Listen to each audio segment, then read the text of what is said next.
What's in the bag? What's in the bag? What's in the bag?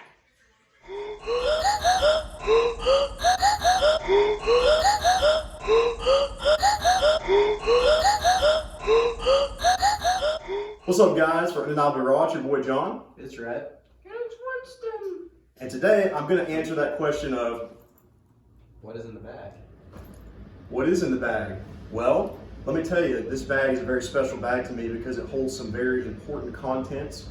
Some contents that I did not have with me the last time that I went to a gym on the Undeniably Raw channel, which was Palmetto State Barbell in Greer, South Carolina. If you haven't seen that video, make sure to go check that out. But you may have noticed, if you've already seen the video, that while me and Rhett were able to move, some pretty good weight, had a great workout, great experience, Rhett was able to perform a little bit better than I was. He was able to get a little closer to his true PRs than I was able to, and that was because I didn't have some of my trusted equipment that I bring with me. So we're going to talk a little bit about what that equipment is, what it's used for, and how much of a difference does it actually make. We're also going to talk a little bit about our supplementation and about our diet. But I think it's important, Rhett, that I tell our good viewers that though we do have some personal opinions and preferences on this stuff. We are not doctors. We are not trained professionals. That's true. We're not doctors. We're not dietitians, and we are not nutritionists. So anything that we say in this video is purely just us. Opinion. Yeah, opinions. Just talking about stuff that we do personally, and Maybe some established rules. Oh yeah. We're going to talk a little bit about what equipment is okay to use in the organizations we compete in, or the organization that we compete in, versus some stuff that is not okay for competition, but you could possibly use while you're training if you wanted to. What me and Rhett lack in medical expertise, we have come to these opinions and preferences based off of years of training. We've been lifting weights for a long time. And lots of heart. That's true, absolutely, and lots of height too. But yeah, I would like to say, we haven't just come to these opinions overnight. I've been lifting, I think, 14 or 15 years now, playing varsity sports in high school all the way up through. I was fortunate to play football at the Division I level, and then both me and Ray competed in the National Collegiate Wrestling Association at Clemson University. So between my time at UGA and our time at Clemson, we picked up a few things, and that's also kind of helped us to know how to stay within the rules of competitions, because there were certain rules we had to follow, even in sports other than powerlifting, that helped us form some of the philosophies that we have today. So we're going to get to the bag here. Now, me and Rhett compete in the USAPL, that's USA Powerlifting, and we compete raw, okay, like undeniably raw. That means that there are certain things you're allowed and equipped. It's called equipped. The type of powerlifting is equipped, where you can use knee wraps and bench shirts and things that you're not allowed to use when you lift raw. Right, so we don't use a bench suit, we don't use a squat suit, we don't use knee wraps. What we do use is knee sleeves. So I've got my Stoic knee sleeves here. There are certain specifications. Brett's got the red bands there. In the USAPL, you can use knee sleeves that are up to 7 millimeters thick. If you look it up, so these are 7 millimeters. You need to look at your individual organization's rules about that. USAPL has a certain limit to what your knee sleeves, how much they can support you, I guess. Yeah, and probably has something to do with elasticity. There's probably a lot of it goes into why they choose what they choose. But both of these have been competition tested. We've used these in competition, so we know these are good. And when you if you just do a little bit of research when you're buying knee sleeves, there's a lot of good research online that you can do. There's a lot of powerlifting websites. There's a lot of comments on Amazon. Like when I bought mine, sizing, they tell you exactly, maybe when you measure it, maybe you buy a smaller size, just depending on the knee sleeves, because no knee sleeves are built the same. So we got the knee sleeves. And this is a very important piece of equipment. Rhett's his is at the gym that he works at. He keeps it in a locker there. Here's my belt. This is a Pioneer belt. Your belt can be up to 10 centimeters in width and 13 millimeters thick in USAPL competition. It's just a single prong. Single prong belt. There's pretty much three, I don't think I'm mistaken, there's pretty much three types of belt used in competition. There's single prong, which means that you have one prong here. There's double prong, where there's two of these, and then there's like a lever belt. So lever belts, a lot of people really prefer to use the lever belts. They Especially get for super squat. snug. Oh yeah. They get super snug, and a lot of people are really into that. Actually, our buddy Chase, who's been on the channel a few times, he has a lever belt that can fit me. But I was thinking about trying that out at a competition, which, you know, I think a rule of thumb that pretty much anybody will agree to. Don't is- try something new at a competition. Right, so I didn't end up using it in the competition, but I thought maybe, you know, just kind of not panicking, but just thinking of ways I can just get that little bit more. You know, the night before the competition in Tallahassee, I was looking at Chase's belt. I tried it on, and it felt horrible on like it was hitting on my hips weird. So there's some people who really like that sensation, but I'm not a big fan of the. I don't even know if it was necessarily my hips, but just like my sides just didn't Well, feel lever good. belts get really, really tight. The problem with lever belts, like the reason I don't like them particularly, is because if you look at his and you have the different prongs, I don't like my deadlift and my squat being the same tightness. I like my deadlift being a little bit looser, and I like my squat being a little bit tighter on the belt. And when you have a lever belt, they're screwed into the belt, so it's kind of a pain to adjust anything when you have a lever belt. Sure. So but you can use a lever belt. You can use a single prong, double prong, and then also, even in the strictest of competitions with the USAPL, you can use squat shoes. So we got the knee sleeves belt and the squat shoes. Squat shoes are cool because they've got the raised heel and it's a hard heel. It helps you get your depth a lot. You'll see people at the gym who don't have squat shoes. They'll have the weights, they'll put plates underneath the back of the heels, and that kind of simulates how a squat shoe feels. I don't have squat shoes. I just go with the big old basic chucks, but that is just my preference. I've never had depth problems.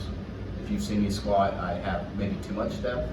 That is true, and you definitely don't have to have these, but I would say the majority of people that Majority of the series, I mean, any national champion has them. Any series, senior power of the top 50 has squat shoes.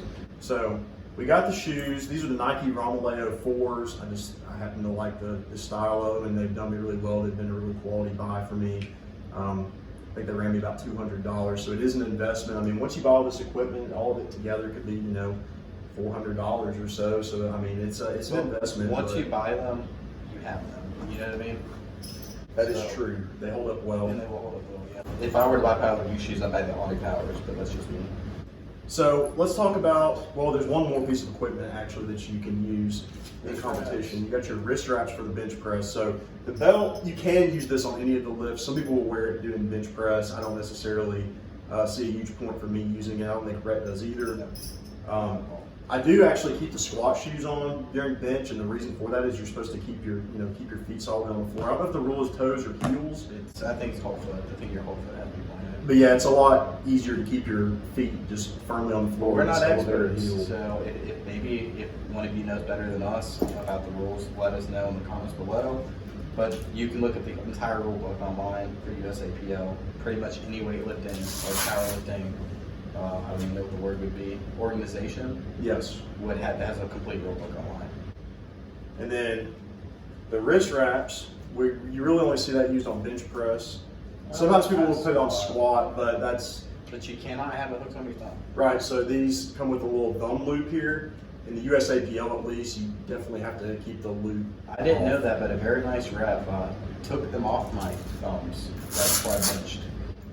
And this just gives you wrist support. So I guess just to make it clear what all these things are for, I mean, this is, to protect your back. Core stability, For sure. because the point of the belt is that you can be able to push your abs off it, and it'll restrict it, and it'll kind of make your core tighter. And a lot of these lifts, especially powerlifting, if you do them wrong, you do run a risk of blowing a disc out in your back or pulling muscles in your back, and core stability is super important. So it's good for safety, but also, I was alluding to in the last video at Palmetto State Barbell, I didn't have any of this stuff with me, I forgot it. And so we did a squat workout, and I didn't have, that's where you're using the majority of your equipment. You got your shoes, knee sleeves, and belt all involved. And Some people use wrist wraps. You might use it all. But I did not have any of that stuff, so I was just using my regular, Project Rock trainers. And I got I would 400. never. I would never either if I didn't have the choice. I mean, I didn't have a choice. I drove all the way, you know, it's a 100-mile drive or a little bit more even to get where we were. We were going to shoot the video, we were going to get our workout. I would keep like Vans or like Chucks in the car. You know, and I have before, but I think we took Red's car over there. So anyway, point being, I squatted 452 and Lightweight. my competition PR is 463 roughly. It's like 462.9. And But in the gym, I'm at 475. Yeah, but those don't count, right? Well, I mean, it doesn't count as far as I tried 474 in competition. I didn't quite get it. That was all the way back in April of 2021, which we're shooting this in December 2021. So, at any rate, you know, it was significantly lower than my competition PR, and it was 24 pounds lighter than my gym PR on squat, and that's just strictly from not having the equipment. So I wouldn't say that you're just going to go from being a novice to just being, you know, CT Fletcher all because you're using equipment, but I will say that it can make a difference when you're trying to hit PRs and you don't have this stuff.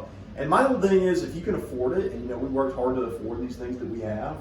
You know, I've had 2 jobs for quite some time. I mean, I know this stuff is not cheap, but if you can afford this and you want to be a serious competitor, I don't see any reason not to use these things because your competitors are going to. For competition in the USAPL as well, you want to show them your singlet? I think so over there. So Red's got his singlet with him. We're shooting this at his place, so he's got his. I didn't bring mine with me today, but here's the singlet. There are rules on that. Like I said, you know, people in other powerlifting organizations besides the USAPL, some of them might allow different equipment, and then even in the USAPL, I think if you're lifting equipped, you can wear squat suits, bench suits potentially. I know you can definitely wear knee wraps, and knee wraps are. I don't know about a bench suit, but I think you can wear a bench shirt. So you've got there's knee wraps, which you basically just wrap them around and around and around. And you'll see these guys; they can barely even walk. You can't really bend your knee without some pretty significant effort. And if you're familiar with Mark Bell's slingshot for bench press, it's got like this. There's just this tension, like you wear it across your chest, and there's this tension that kind of makes it easier to. It's like a rubber band, kind of. So like a rubber band for your chest. It's like elastic. So then when you pull the weight down and you're trying to push it back up, it tightens, and then like a slingshot. Well, that's why it's called a slingshot. It slingshots it up. Cool. You can put like 40 to 50 pounds on your bench.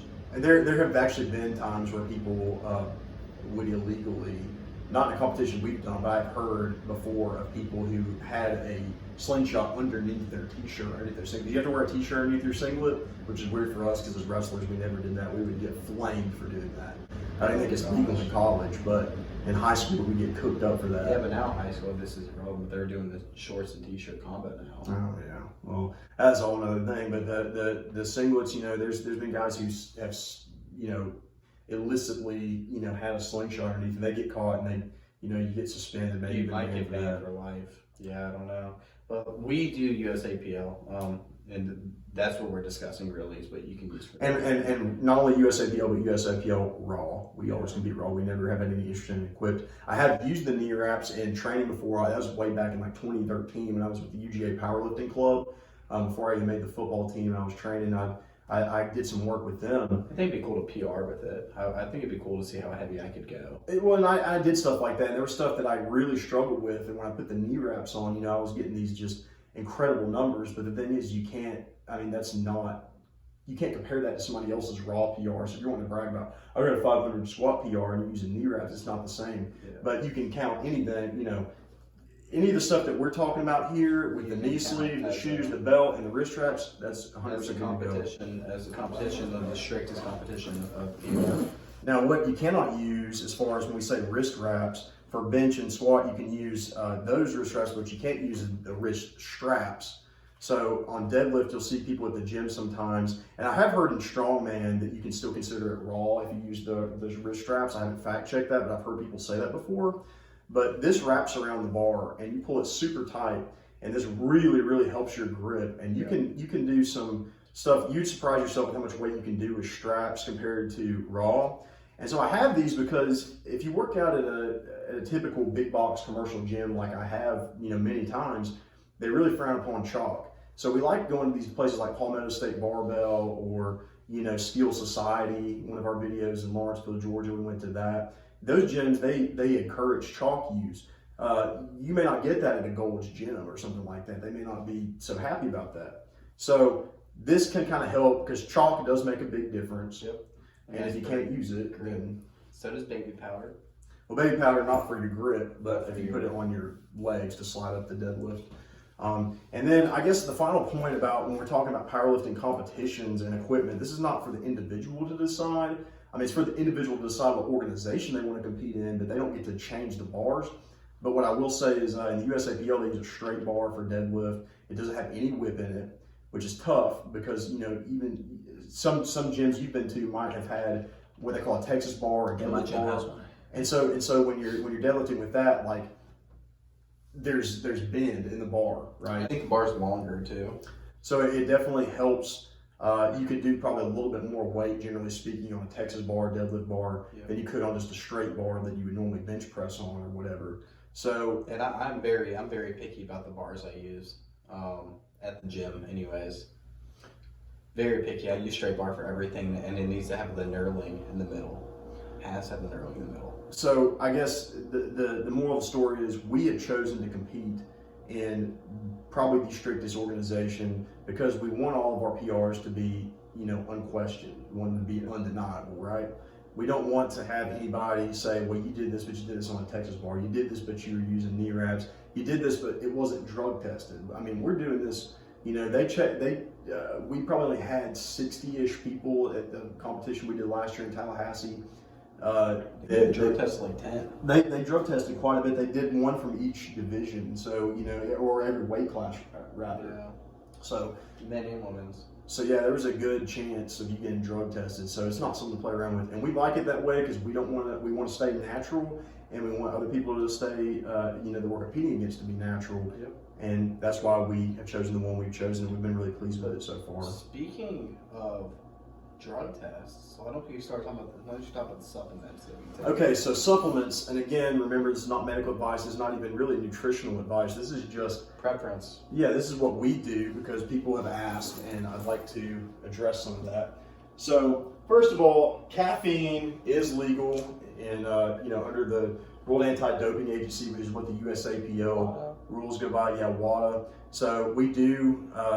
When we talk about pre-workout, I mean, we might use some different pre-workout from time to time, but this is all reliable. I mean, this is, and don't let anybody fool you. I mean, yeah, so there's some B vitamins and stuff like that. Yeah, you got vitamin B12 in your Bang. You got your Rain that has 250% of your daily value of B12. Doesn't the Bang have creatine in it too? So the thing with the Bang creatine is, I don't know if it's a proprietary blend or what it is exactly, but it's not necessarily like the quality of creatine monohydrate that you get. So that's another thing that I take daily personally. Rhett has not been as consistent about is I take 5 grams of creatine monohydrate every day. I just mix it in with some other beverage and drink it. Sometimes I'll even put it in coffee.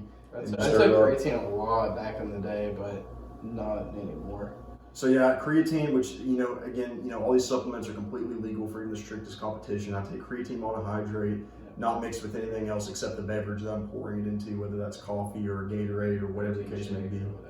So, but as far as, so before a workout, you know, I'm not always consistent about what time of day I take creatine. I try to take it in the same neighborhood every day, I guess you could say. But as far as pre-workout, this is just easy. I mean, it's got caffeine and has some of your B vitamins and stuff, and that's great.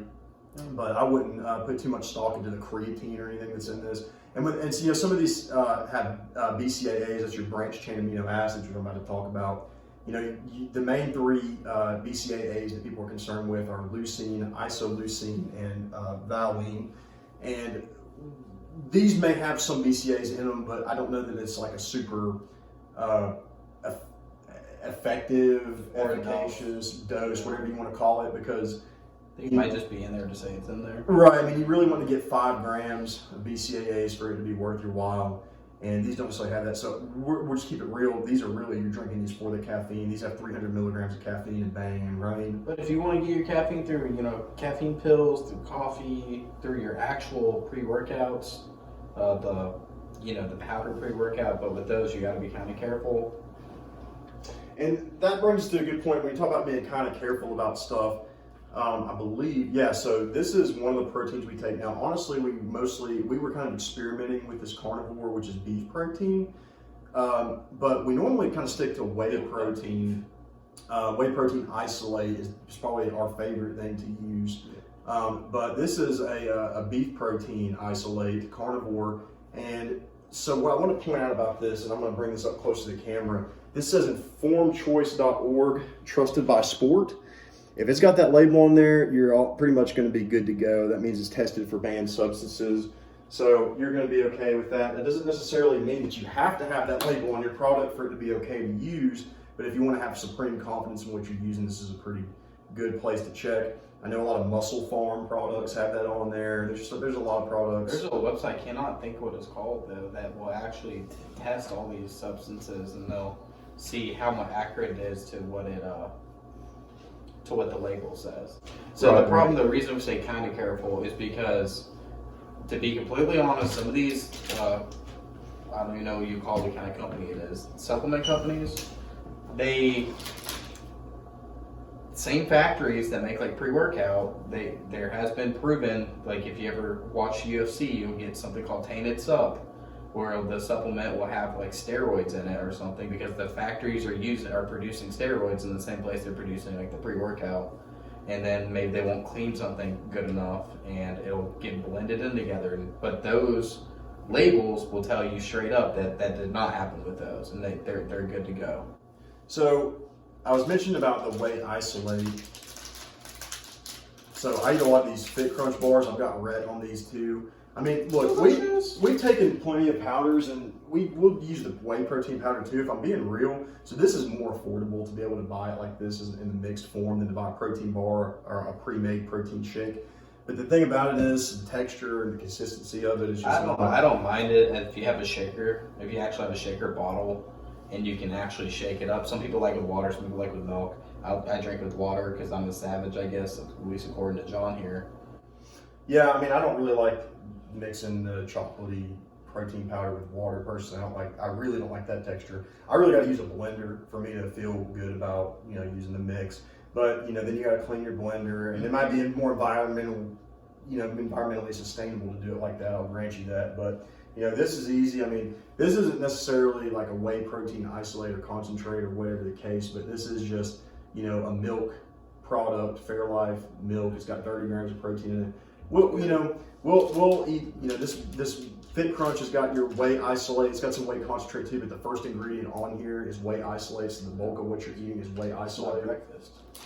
And these are delicious. I have no, I'm not a stakeholder in Fit Crunch, but I will say that I really like them. And then also, I'm not Robert Irvine, but he's a pretty swole dude himself. And then then you got your, all these kind of different. We drink Core Power, Muscle Milk, whatever the case may be. And there's definitely, if you are vegan or whatever, you might find some soy protein stuff instead of the whey or beef protein. Yep, definitely find that. So that's that on the protein. And definitely, we try to throughout the day get 30 grams here or there. We don't want to get an excess amount because it's only usable, really. As far as muscle protein synthesis up to a certain point is what we've come to learn. I mean, but we try to, I don't know, and I'm gonna keep it real with you too.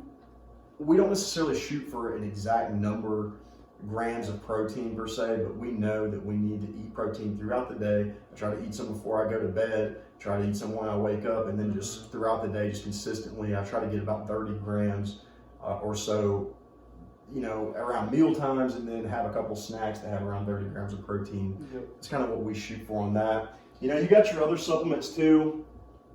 We got a multivitamin is always a good idea to be taking that to fill in the gaps in your diet just for your general health. Just for general health, yeah. And then we got fish oil, which is good for your joints, which is crucial for a power lifter because you can definitely beat up on your joints doing that. And I'll take like other vitamins too that isn't in the multivitamin, or that are in the multivitamins just because I want more, like vitamin B, C, D. I've got all that in the cabinet. So you got your supplements, and to recap, we whey protein preferably, especially whey protein isolate, and we sometimes will switch it up with the beef protein. Check. We've also got creatine, We sometimes have taken specifically Bcaa supplements to get that 5 grams of the 3 main essential ones we're looking for: the leucine, isoleucine, and valine.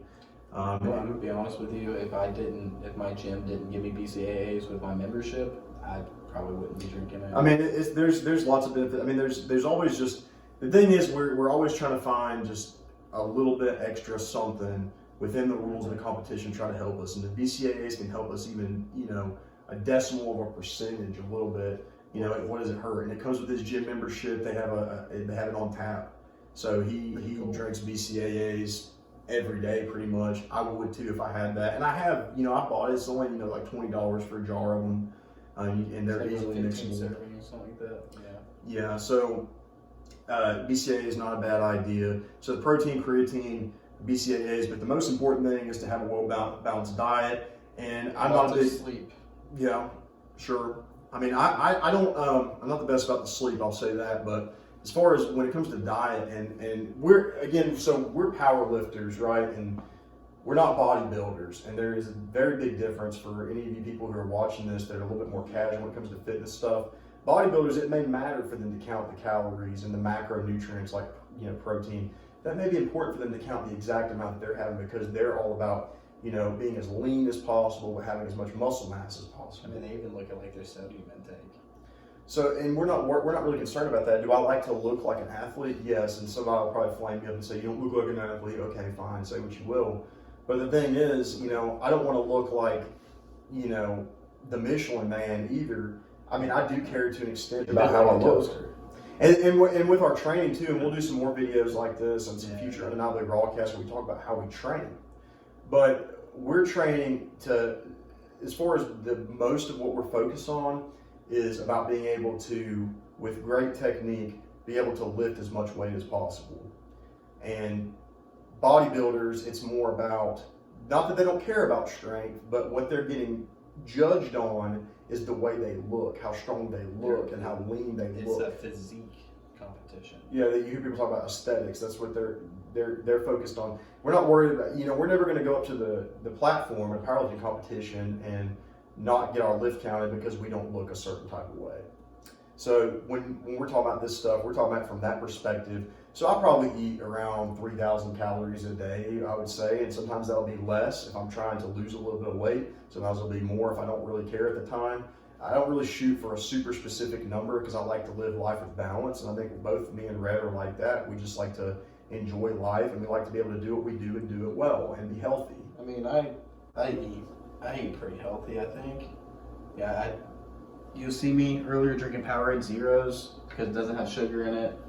I make sure I'm eating like my meats, good meats, every meal. To that point, I'd say the general principles of our diet, and don't get me wrong, I ate a honey bun earlier. I mean, I'm not against it. We've had Chick-fil-A recently. It's not like we're, super strict. But generally speaking, I like to eat a diet that's high in protein, a diet that's high in fiber, because it makes me feel really good. It makes me feel more energetic. It makes me feel good, and it's satiating. A diet high in protein and high in fiber is going to be satiating. When I think about like my ideal meal for satisfaction and just enjoyment and to hold me over for several hours, I'm looking at places like, y'all might have Chipotle where you're at. I don't really eat Chipotle. We have them because I eat at these places that are more local to Georgia. Like Barbaritos. Barbaritos and Moe's. I mean, I know those places. And you can get similar nutritional value from Taco Bell if you order the right thing. I mean, if you're getting the Power Bowl or whatever, then you're getting your steak, avocado or guacamole, which has avocado. You're getting your black beans, rice, lettuce, pico, all that good stuff. That's a super well balanced, good, nutritious meal. And that's kind of what I try to eat at least one meal a day that's super balanced like that. And then in addition to being high protein, high fiber, try to keep the simple carbohydrates down. I did eat a honey bun today, like I said, so I'm not just against doing stuff like that. And you probably say, "Oh, I can tell." But the thing is, for the most part, I don't drink full sugar sodas or energy drinks. The good thing about these Reigns and Bangs is they don't have any sugar. Yep. And you even saw in our Zoa review that, sometimes they might taste a little bit better. I mean, I love a full throttle with the full sugar, but these are not bad. If a full sugar Monster or whatever you have is a 10 out of 10 on taste. I mean, this is a 9 out of 10. So to me, it's worth it to me with how good they are with the sugar-free stuff. They just drink the sugar-free thing. And these don't have but 10 calories either. And when you're drinking this one actually says 0 on the bang. The Reign says 10. But when you're drinking these sugary drinks, I mean, just a bottle of Coke might run you 250 calories. 70 grams of sugar. So I don't want to really drink my calories if I can help it. So that's something we keep in mind. Yep. So all of this to say, guys, me and Rhett, we have a certain way of doing things, and it's based off of, we do compete in powerlifting through the USAPL, which is strict. So we, as an ethical thing, but also as a practical thing, we stay natural. Any of this stuff, you are natty. This is natty, okay? We're not doing this rad 140 SARMs and testosterone and all stuff. That's not, we don't have anything to do with that. We don't eat trenbolone sandwiches. You do not eat a trenbolone sandwich, that's true, or degrade Doucette on that. And if that's what you do, that's what you do. I would highly advise that you, you do seek professional medical advice. Really, about any of this, truthfully, I would consult a professional about it. Research. But if you're going to go the other route and you're going to go to the dark side, you better be safe about doing that. Because another thing, besides just being an ethical thing to me, and y'all might think it's a dramatic word to say ethical. When I say ethical, I mean people think I'm natty, so I'm not going to walk around pretending. If I was taking other stuff that wasn't natty, I don't want to walk around and have people assume this guy got there naturally if I didn't. Right? They can be safe to say whatever weight I'm doing, I did it following the rules of the strictest organizations. That's why it's an ethical thing to me, because I don't want to live a lie. And if I was taking that stuff, I wouldn't be the one that would want to go out there and advertise like D-Trend on TikTok or something like that. I don't want to advertise that. So I'm going to keep it real, and for me to be transparent and honest, I'm not going to have anything to do with that for an ethical standpoint. But also, as a matter of health, you can mess up your endocrine system like that. You don't want to be, if you're taking testosterone, supplements or anything like that, you can mess up your body's natural ability to be able to create that. And that's something I don't want to go down. There's some physical deformities that you can get. Yeah. I don't know. Do your research. But as for us, we stick to the natty life, and this is a way you can do it. And so if you guys have any questions in the comments, we'll be happy to give our amateur opinion on that. But a lot of people, like I said, have requested that we do this. So thanks for checking this out. Be sure to like and subscribe, because it helps in the algorithm. It's going to help us get where we want to get with this channel. We got some big goals. We got some new cool videos on the way. If you haven't already, be sure to check out the Palmetto State Barbell video that we just shot. Me and Laura, my sister, who's on the channel occasionally, we got a video of our experience at the SEC Championship. We won free tickets to that, which was awesome. Great video on that. So thanks for checking out this edition of the Undeniably Rawcast. And if you made it this far, if you could do me a favor, and if you do ever end up following one of these gyms on Instagram or something, you just throw them a DM and let them know that we sent you guys. Because I really like getting that feedback from these gyms that, even if we get one person to go there, it'd be cool if you guys could just let them know who sent you. Absolutely, guys. Anyway, hit that like, hit that subscribe. Peace.